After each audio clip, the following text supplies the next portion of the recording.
Hey, what's going on, people? It's your man Chris. Before I start, let me give a shout out to Santa's favorite elf, the one named Nikki. I know I said I was gonna do a video before this year was up, but I just had to do this, man, because I keep hearing this dude's name, Steph Curry. His name pops up like I'm talking about the Knicks. His name pops up. I like Steph Curry. Hearing about Steph Curry, hearing about his wife. So I'm just like, you know what, man, let me get this off my chest and talk about this, man. 'Cause I got a lot of thoughts on this, and I was like, you know what? This all pretty much started, I guess, when Jason Kidd decided to say that Steph Curry was like this generation's Michael Jordan. And I was just like, I think a lot of other people's like, yo, where's he going with that bullshit? I'm like, is he joking? Like, did he forget about LeBron James? But the fact is, one thing Jason Kidd he has children and I don't. So he has exposure to how children think and how they feel about things. I don't, because even though I don't have kids, I don't even have like really, I'm not in the situation where I get around kids when I'm talking about them about this kind of stuff. So I really don't know what they feel. And I'm like, hey, he might be right. I don't know. But then somebody else said that Steph Curry's not really like Michael Jordan. They don't look at him like Mike. They look at him more like they looked at Allen Iverson. I was just like, well, hold on, now that's total BS, because the person who said this was like was not a black person, not Hispanic. So the person who said that, I'm like, look, you didn't understand the reason why Allen Iverson was really so big, because he was about the culture, and unfortunately, the culture he represented was like the gangster, the street culture, I mean, Allen Iverson was like ghetto to the core. I mean, he had tattoos from his head down to his toes. He was, when he wasn't on the court, he was blinging. He had the. I mean, he was all about, he was all about the streets, and that's one of the reasons why people love him. In fact, the fact is, I don't think he would even made it to Georgetown. I think John Thompson got the governor of Virginia to pardon him because he was on the way to prison because somebody got thinks they totally like made somebody lose a leg in some fight, some bowling alley, something like that. So I was like, Steph Curry. There's no way you can look at Steph Curry. You can say that people love him the way they loved Allen Iverson, because they loved Allen Iverson for a totally different thing. Because Steph Curry has like a clean cut image. He's a Christian dude. He doesn't even try to pretend like he came from the streets, anything like that. He doesn't try to play gangster, none of that, because he didn't. His father was an NBA player, and even when he wasn't in the NBA, I think he was like working front offices or doing. Anyway, I think he was always like a six-figure dude. So Steph Curry had a pretty good upbringing. He was never like a hood kid. So and he can't even pretend like he was struggling. I wouldn't say he had a silver spoon because his father wasn't a big superstar, but he was successful. So I'm pretty sure he was never wanting for nothing, and he was never like running around the streets running how to make the next buck, make a buck or anything like that. And that wasn't a problem for his parents either. I mean, it's kind of the same situation Kobe Bryant was in. The only difference is, though, that, like, as quiet as it's kept, even in high school, a lot of people said that Kobe Bryant was mean, he was nasty, he was conceited, and even in high school, I think in Philadelphia, a lot of people didn't really like him too much. Whereas Steph Curry, that's not the case. A lot of people they like him. He's a good Christian dude, which really brings me to the point of this video. Is like, he seems to be like a really, really good role model. Like I compared, like, and I said when somebody came with the Allen Iverson, even though people loved Allen Iverson, I never thought of him as a good role model. And it kind of works out because now that he's not playing, Allen Iverson was anti-establishment, so he made a lot of enemies, and like nobody really wants to hire him in the NBA as like any kind of any coaching capacity or anything.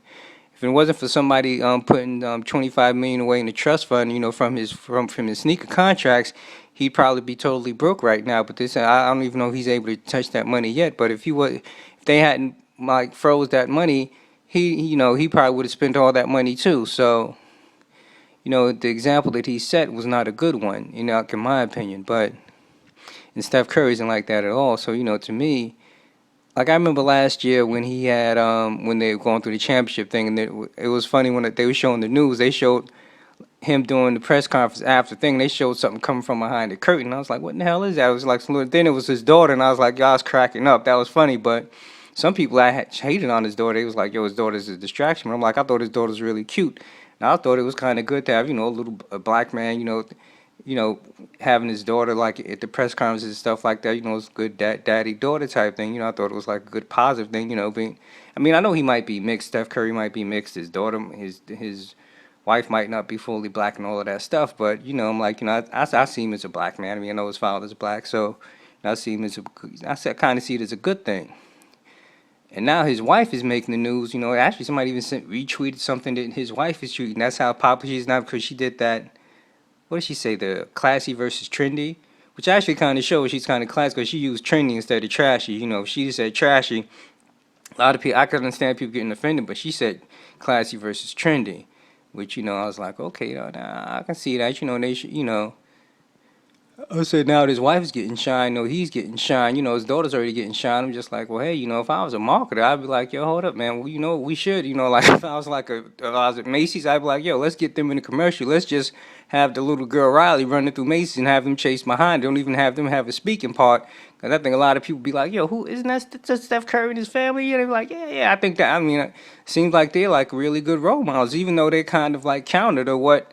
Well, I shouldn't say. I think like Steph Curry has crossover appeal. I think like white people, Asian people, a lot of people like this guy. But I'm talking about as far as black coach. Black coach is a lot of times, a lot of people don't want to admit it, but black coach over like the last, I'd say 4 decades has been about smoking weed, selling drugs. Anything that has to do with gangster shit, we kind of big up. Even the shootings, the killings, and all of that stuff, we kind of big up that. That's supposed to be some cool gangster type shit.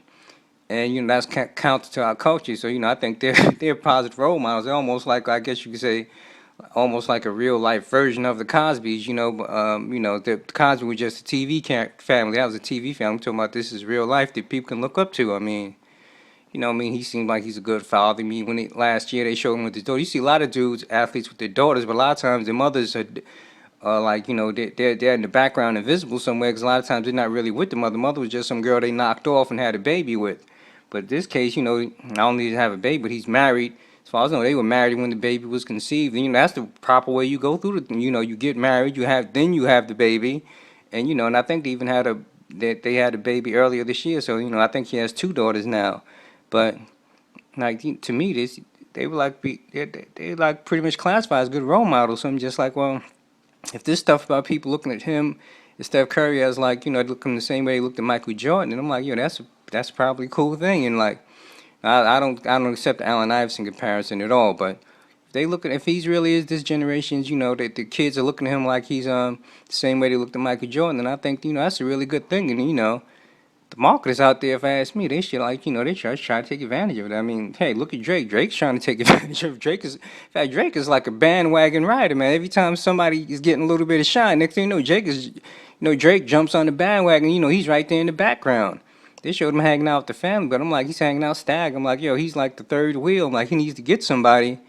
Thing is, though, most of the chicks he knows is kind of on the trendy part. They're not that trendy / trash, so they couldn't really hang out with Ayesha Curry. I mean, Rihanna could hang out as far as looks go. They're both beautiful women, but Rihanna's more on the trendy / trashy type thing. So Ayesha Curry might be like, yo, that shit gotta go. So I guess Serena Williams would be the only person I can think of, the woman that Drake's been associated with, that he could like, yo, because she's, her image is, I don't think she's seen as trashy or trendy, but I don't know. But I think that's probably the only person you probably hang out with. That could be like 2 couples. You're like, all right, everybody there is like, that's pretty Christian, clean couple. Now that I think about it, since I'm talking about this, like this is something for any man who listens to this, right? All right, Ayesha Curry and Rihanna, right? They're both beautiful women, right? Now, if you look at Rihanna's more like the party girl. She's more like the girl you're gonna have a good time with. Like Rihanna is the girl like you feel you're in the bedroom. She's gonna do whatever it is to make you happy. She might be a freak. Whereas Ayesha Curry, she's more the Christian girl. She's probably like the mistress of missionary. Let's put it like that. Now, if you had a choice between the two, now as far as beauty goes, Rihanna would more than likely win most of those. As far as beauty and sexiness, Rihanna would win in the competition with Ayesha Curry. But if a dude had to pick, like a smart man to me, he'd look at Rihanna and say, look, if I was to marry this girl and have a daughter with her, well, I want my daughter to grow up being Rihanna's like the party girl. More than likely, she's gonna raise your daughter to be what? Just what she is, a party girl. A party girl is gonna be showing dudes good times and all of that. But those aren't the girls you're supposed to marry. Ayesha Curry might be the conservative girl in the bedroom and all of that stuff, but you want her to, she's the one you want to marry and raise the daughter. and raise the daughter to be a good girl. You don't, the type of girl to do a smart man want to marry. You got stupid dudes out here who's out running around out here marrying girls who pretty much have a whole reputation, and that's a violation if you ask me. I mean, Kanye West did it. Quite a few dudes out here marrying girls who were strippers and all of that. I mean, girls who were strippers, and it's not like they renounced their stripper, their stripper past. They still have stripper ways about them. You don't do stuff like that, but that's what a lot of cats out there doing. Unfortunately, there's a lot of black athletes and entertainers who are doing that. They making brothers look stupid, but for brothers, any brothers listening, what I'm saying, you got to think about stuff like that. What I mean? They actually had a whole movie about some dude who didn't want to get married to the girl. She didn't want to, she didn't want to give him oral sex. And I'm just like, man, you got to be crazy. All of that stuff about you want to marry a girl who's a lady on the streets but a freak in the bedroom. Dudes need to get out of that because that could backfire. That chick who wants to be a freak in the bedroom, she might want go get to a freak stage where you can't hang with her. Next thing you know, she's a freak on the street. She's looking for somebody who can hang with her with that freaky stuff, or she just might become a freak in the streets regardless. So dudes got to be careful what they wishing for, because you might actually get it, and it might be too much for you to handle. I'm saying, if you're going to marry a girl and you want her to raise your kids and stuff, you want a woman that you can respect, whether it be in the streets or in the bedroom. You don't want to turn your queen or your princess into like some freaky asshole in the bedroom. If she's not down for it, then don't force her to be down with stuff like that. And now I got to get, to the what I would call the dark side. This is like the light side of the, light side of the force. This is the dark. I actually saw that movie. It was kind of good. It was like, there was a lot of repeat stuff going on. It was like, I knew it was going to be like that anyway. I actually liked kind of good. The girl who played the new Jedi, she had like an intensity about it. I liked it. But anyway, the dark side of this is like, right now I'm happy for the Curry family. They're getting a whole lot of shine. I hope the marketing people see that they're like a real positive role model and give them like, put them in commercials and stuff like that, because I think they deserve it. And the Warriors themselves, they're getting a whole lot of shine because they're very successful. And all that is good and fine, man. But the thing that I keep in the back of my mind, because as a black man, I guess you say I'm kind of being biased as a black man. But, I can't stop thinking about my man, New York City ball player Mark Jackson. I'm just like, look, to me, that's Mark Jackson's team, It's almost like they just gave him the ultimate Jake. They saw that team was on its way to being a very good team for a very long time. And it seems like they just gave him the Jake and got rid of him and decided to throw in this dude, Steve Kerr. Like they said, you know what?